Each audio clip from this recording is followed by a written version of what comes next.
Isso aqui é só um modelinho de plaquinha que pode ser usado, né, assento preferencial, e aí para as pessoas que têm dificuldade de locomoção, tal, e no caso os autistas.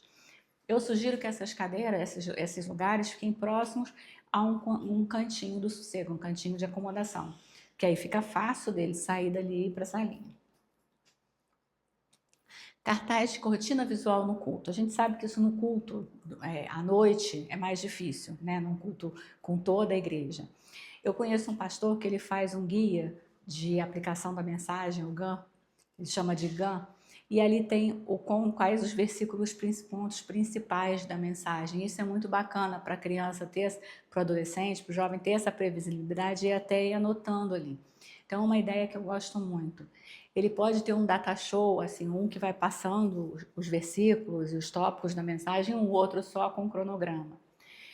No culto infantil já dá para você trabalhar um pouco mais, você pode ter as partes do culto ali para que a criança possa tirar conforme isso for acontecendo. Importante é você entender que ele precisa que as coisas aconteçam de forma previsível.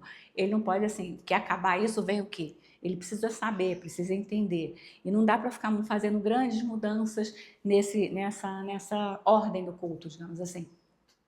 E se precisar fazer uma grande mudança, alguma mudança, porque é um Natal, enfim, Semana Santa, alguma coisa assim, entre em contato com a família e avisem que essas mudanças vão acontecer. Se possível, mandando imagens de como vai ficar. Estamos enfeitando a igreja, ela vai ficar assim, para a criança saber como que vai ser, para esse autista entender o que vai acontecer, para não ter surpresa. Então aqui tem alguns modelos, né? Isso aqui eu achei muito interessante, que tem um velcrozinho e aí você pode tirar. Momento da oração, depois passou isso, tira e guarda. Agora vem o ensaio, depois o louvor, depois um momento de brincadeira. E aí você pode ficar num cantinho e as crianças vão tirando e você tem uma rotina. Isso é bom não só para as crianças com autistas, mas também para todas as outras crianças. Você tem uma rotina clara, né? Aqui também um outro, oração inicial, louvor, versículo, né? Tudo marcadinho. E aqui uma forma de você marcar o que está no momento. Isso aqui eu achei uma ideia bem bacana para um culto na igreja, né? Dos adultos, né? Você fazer isso aqui e pela hora você ter uma ideia do que vai acontecer. São formas da gente manter essa previsibilidade. Brinquedos ou objetos de apoio sensorial durante o culto, é importante que ele tenha alguma coisa para manusear, para se regular, né? Pode ser bolinhas, e aí, enfim, uma série de coisas que a gente pode usar, né? E é isso que todos são exemplos. Eu só não aconselho esse aqui porque ele faz muito barulho quando é puxado. Isso aqui é um material plástico grosso, então ele faz muito barulho. Os outros todos são bem tranquilos, essas bolinhas, essas coisas. Isso você acha normalmente em clínicas de terapia ocupacional, mas isso aqui você acha no camelô, acha um monte de lugar, essas lojinhas de mais baratas, só cuidado para se as coisas não soltam, para não ter risco. Mas normalmente são coisas que ajudam muito. Esse aqui é muito bacana, que ele fica só rolando a bolinha, e isso ele acaba se regulando e ficando mais tranquilo.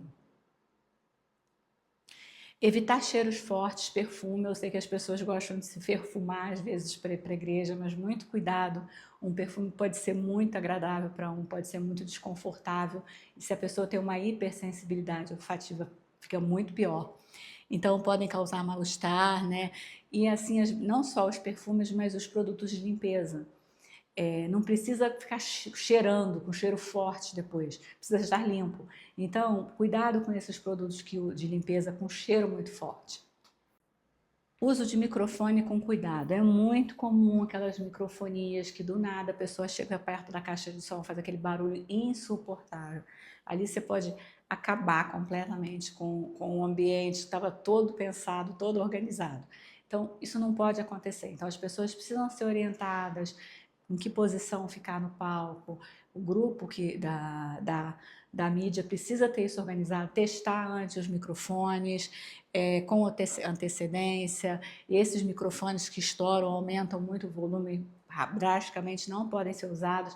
Então, esse é um cuidado muito importante. Se é um desconforto enorme para a gente, imagine uma pessoa com uma hipersensibilidade auditiva. Permitir que a criança se movimente na igreja, livremente. É claro que você não precisa permitir que ela saia para todos os cantos, mas que ela tenha um ambiente que ela possa ir até ali, voltar, se mexer, às vezes ela não consegue ficar parada, concentrada. E às vezes esse movimento é necessário exatamente para ela se concentrar. Se ela ficar parada há muito tempo, ela vai ficar, tem que ficar parada, tem que ficar parada, tem que ficar parada e não vai se concentrar. Então é importante que ela consiga se movimentar. E aqui a gente tem uns exemplos, né, da criança com a professora lá na frente. Você pode pedir para ela ajudar, você pode pedir para ela levar as coisas ou pegar as coisas, usar esse movimento como uma estratégia dentro do próprio culto. Kit de acolhimento sensorial. São as caixinhas, né? Uma caixinha que você vai botar as coisas que regulam a criança. Claro, você vai ter uma geral com coisas que normalmente regulam os estímulos proprioceptivos, aquelas bolinhas de sabão, enfim, uma série de coisas que podem ser usadas para regular. Mas o ideal é que se a criança já é membro da igreja, está sempre na igreja, você pode ter uma caixinha por criança lá nesse ambiente. Lá nos Estados Unidos, nessa saída de regulação, eles tinham, mas eles pediam para os pais levarem as coisas. E aí chegava, botava dentro da caixinha e ficava lá. Na hora de ir embora, devolvia. E ficava guardadinha. Se a criança desregulasse e tal, eles pegavam. Aqui uma ideia, né? A caixinha sensorial, algumas coisas, essa bolinha de apertar, massinha de modelar, massinha, geleca, só que cuidado que nesses casos a gente vai ter que ter redobrar o cuidado, porque isso não pode ir para a boca. Esse brinquedinho aqui tem uns que tem uma pilhazinha com uma luzinha também, isso aqui é fácil de arrebentar, então tem que ter cuidado com isso.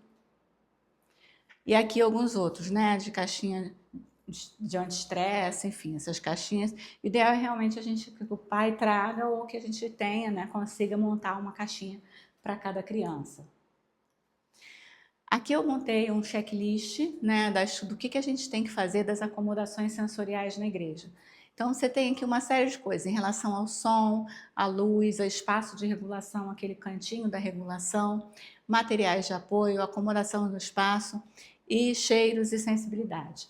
Isso aqui vocês não se preocupem que vocês vão ter isso em PDF para depois imprimir e fazerem esse checklist na igreja para conseguir ver se ela está adequada sensorialmente.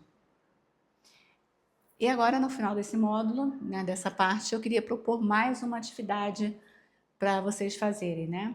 E agora é montar um cantinho desse de acolhimento. Não precisa ser nada caro, pode ser um cantinho com puff, com um fone de ouvido, enfim, procure com os irmãos da igreja para montar esse cantinho de regulação, né? Abafadores, alguns brinquedos sensoriais, tatame, um cantinho que os autistas possam ir para se regular. Não só autista, mas quem tenha hipersensibilidade possa ir para se regular.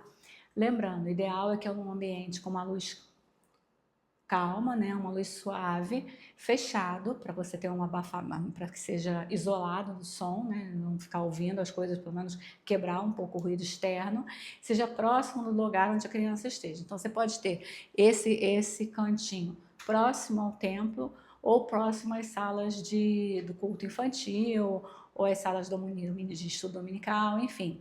Você tem que ter esse cantinho nos lugares estratégicos para a criança possa sair, ou o jovem, enfim, sair, se regular e voltar. E aí eu vou pedir para vocês, façam esse cantinho e mandem foto para a gente. Então agora vocês vão continuar com a Jeane, que vai falar sobre discipulado. Ela vai falar um pouco sobre como ensinar a importância da gente pregar o evangelho para esses meninos autistas. Eles têm cognitivo preservado, então eles precisam, como todas as outras pessoas, fazer a decisão, né, se converter. Então é importante que a gente chegue ao coração deles. E ela vai falar um pouquinho sobre como fazer isso através do modelo RPM, do SOMA RPM.